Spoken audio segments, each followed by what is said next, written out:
Oi pessoal, espero que todos vocês estejam bem.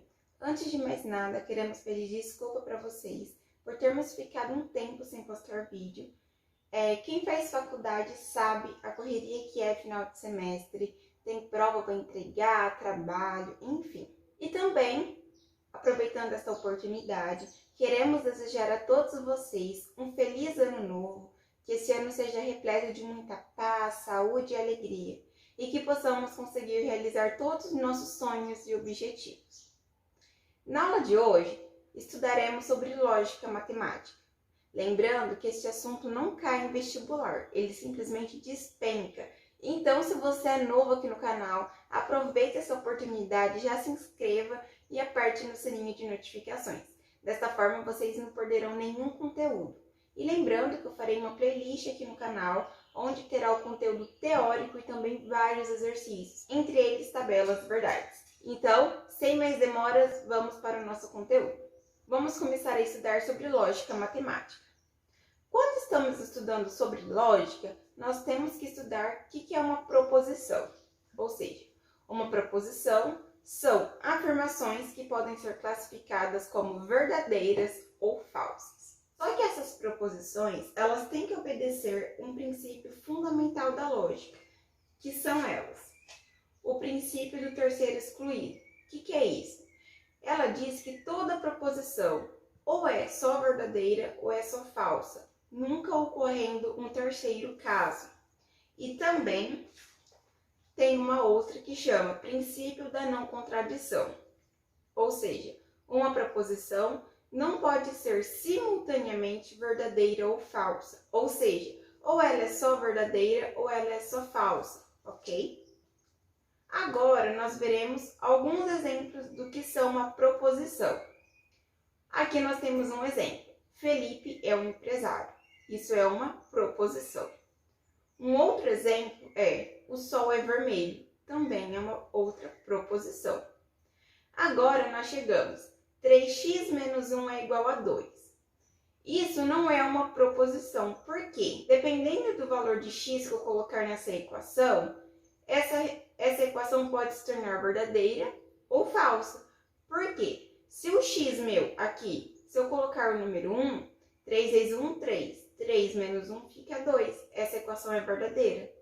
Se eu colocar o x valendo 2, 3 vezes 2, 6. 6 menos 1 é 5. 5 é diferente de 2. Então, como que uma proposição ela não pode ser verdadeira ou falsa, isso aqui não é uma proposição, certo? Agora, x² mais 1 é um número positivo. Também é uma proposição. Aí vocês podem me perguntar o porquê se aqui tem um x. Porque pensem comigo, qualquer número elevado ao quadrado sempre será um valor positivo. Até mesmo um número negativo. Por exemplo, menos 2 elevado ao quadrado vai ser mais 4 positivo, certo? Então, qualquer número, até mesmo negativo, somado com mais 1, sempre será um número positivo, certo? Então, isso aqui são exemplos de proposições. E as proposições serão indicadas por letras minúsculas. Nós podemos utilizar as letras P, Q, R, S, T, certo? Exemplo. Aqui eu coloquei uma proposição letra P, 2 pontos. Hoje é segunda-feira. Agora, nós temos aqui a proposição letra Q. 7² mais 8 é ímpar. Quando estamos estudando lógica, nós veremos conectivos lógicos, certo? Então, o que são conectivos lógicos? A partir de proposições dadas, podemos construir outras por meio de conectivos lógicos. Ou seja, o que são proposições mesmo? São essas aqui, ó, que eu dei exemplo para vocês. Ou seja, através dessas proposições e utilizando conectivos, podemos formar outras. E quais são esses conectivos lógicos? Nós temos o não, o e, ou, se então e se somente se. Nós veremos primeiro o conectivo da negação. Qual é o símbolo da negação? É esse tiozinho e a proposição, certo? E nós lemos não P. Se aqui fosse um que, nós iríamos ler não que, certo? Agora eu vou dar um exemplo aqui para vocês como que fica a negação de uma proposição. Aqui eu coloquei uma proposição. João é rico. Lembra que eu tinha falado para vocês que, dada uma proposição, nós podemos formar uma outra através de um conectivo? Então, aqui nós temos a proposição P. E através do conectivo da negação, nós vamos formar uma outra. Nós queremos fazer a negação dessa proposição P. Nós vamos pegar o tio, lembra? Nós vamos pegar o tio P, e fazer a negação dessa frase. Então, se João é rico, a negação dessa frase é João não é rico. Também podemos utilizar que não é verdade que João é rico, certo? Então, temos essas duas opções. Aqui eu coloquei um outro exemplo para vocês. Aqui eu coloquei a proposição que, o número 8 é par. Se eu quero fazer a negação dessa frase, eu tenho que pôr não que. Por que não que? Porque eu quero fazer a negação dessa frase. Então, se o número 8 é par, a negação de o número 8 é par será o número 8 não é par. Também podemos escrever, não é verdade que o número 8 é par. Agora, um outro conectivo lógico chama-se conjunção. O que é a conjunção? É o uso do conectivo e. Ou seja, quando nós falamos uma frase, fui à praia e fui ao shopping. Esse e representa um conectivo, certo? Então, a partir de duas proposições, obtemos uma terceira. Nós utilizamos a notação para a conjunção desse chapeuzinho do vovô, certo? Aqui, uma coisa que dá para vocês sempre lembrarem é, se vocês esquecerem, aquele que vocês fizerem assim, ó, forma a letra E. Então, como que nós lemos? Aqui, ó, P e Q. Então, sempre quando ter um P, a conjunção que, nós vamos ler P e Q. Agora, vamos ver alguns exemplos. Nós temos a proposição P. João é estudante. E agora, nós temos uma outra proposição que Pedro é professor.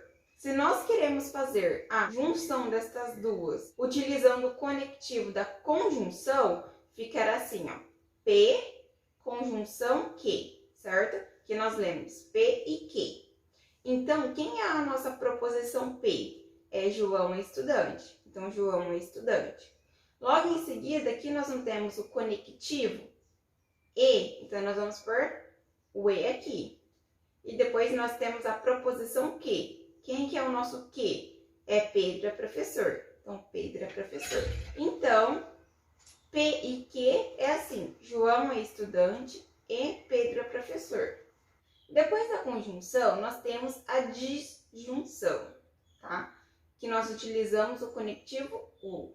Então, a conjunção é o conectivo e a disjunção é o conectivo o. E dadas duas proposições, formamos uma terceira. A notação é P, o sinalzinho do V e o Q. E nós lemos P ou Q. E agora nós veremos um exemplo. A proposição P está escrito João é estudante. E a nossa proposição Q está escrito Pedro é professor. Agora nós queremos pegar essas duas proposições e juntar com o conectivo ou seja, a disjunção. Então, nós faremos assim, ó, P ou Q, certo? Então, nós vamos pegar agora a proposição P, que é João é estudante, então, João é estudante. Aqui nós não temos o conectivo ou, então aqui está o conectivo ou. E agora é a proposição Q, então é Pedro é professor, Pedro é professor. Então, P ou Q fica assim, ó, João é estudante ou Pedro é professor. Esse outro conectivo lógico chama-se condicional, ou seja, é uma condição. E está escrito assim, ó, utilizando o conectivo sim, então, formamos uma terceira proposição, certo? Qual que é o símbolo da condicional? É uma proposição com uma setinha, observe que aqui só é uma setinha de um lado, e uma outra proposição. E nós lemos assim, ó, se P, então que, certo? Pode parecer um pouquinho meio complicado, mas com os exemplos e com os exercícios ficará mais fácil de vocês conseguirem entender. A nossa proposição está escrita assim, ó. A primeira proposição P. Carlos estuda. A nossa outra proposição Q está escrito Carlos passará de ano. Agora nós queremos fazer a junção dessas duas proposições utilizando o conectivo da condicional, certo? Então nós vamos por aqui, ó. Se P, então Q. Então, se Carlos estuda, por quê? Por que nós colocamos Carlos estuda? Porque primeiro está a proposição P. Então, Carlos passará de ano. Porque o segundo aqui, ó, é a proposição Q. E a nossa proposição Q é Carlos passará de ano. Agora, nós vamos ver a bicondicional. Observem comigo que essas duas são bem parecidos os nomes, né? Ó, essa aqui é condicional e essa aqui é bicondicional. Então, elas são um pouco parecidas. O que muda é esse bi. Esse bi não lembra de 2? Sim. Por que 2? Porque ela terá... A condicional, ela não tem uma setinha de um lado. A bicondicional, ela terá setinha nas duas pontinhas. Então, vamos lá. Dadas duas proposições, formamos uma terceira proposição chamada de bicondicional, utilizando o conectivo se e somente se, certo? Então, aqui foi o que eu falei para vocês, ó. A bicondicional, ela terá duas proposições e no meio delas terá essas duas setinhas aqui, ó. Vou pintar para ficar mais fácil para vocês verem. A condicional só tem a setinha de um lado e a bicondicional tem dos dois. Vamos ver alguns exemplos. A proposição P está escrito N é um número par. E a proposição Q está escrito N é divisível por 2.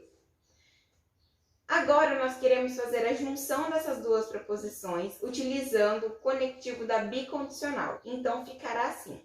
N é um número par se e somente se N é divisível por 2. Bom, pessoal, essa aqui é uma aula teórica sobre introdução à lógica. Lembrando que aqui no canal terá uma playlist sobre este conteúdo e lá também terá diversos exercícios. Então, mais uma vez eu peço para vocês se inscreverem no canal e apertar no sininho de notificações. E por favor, não esqueçam de deixar aquele mega joinha para nós, porque isso ajuda muito a divulgar este vídeo e o canal. Eu espero que vocês tenham gostado desse vídeo. Se ficou qualquer dúvida, deixem aqui nos comentários. Um super beijo a todos, fiquem todos com Deus e eu aguardo vocês para a nossa próxima aula.